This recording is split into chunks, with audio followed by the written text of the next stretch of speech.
এখন আমরা ধুবুলিয়ার কাছাকাছি, একটু বাদে দাঁড়াবো, দাঁড়িয়ে একটু চা হালকা কিছু খাবো, কারণ এখনই ভাত খাবো না, ভাত একটু পরে খাবো। আর ছানাপোনা, এই যে ছানাপোনা, ও ছানাপোনা।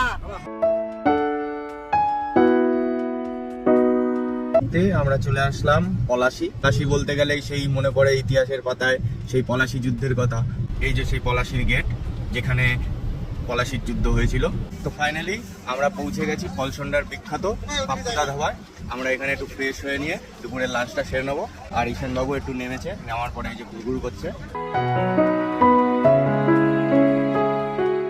চলে এসছে আমাদের খাবার। আমরা দুটো চিকেন থালি, দুটো মাছের থালি নিয়েছি, আর মনার জন্য একটা লঙ্কা ছাড়া অমলেট। কি রান্না কেমন?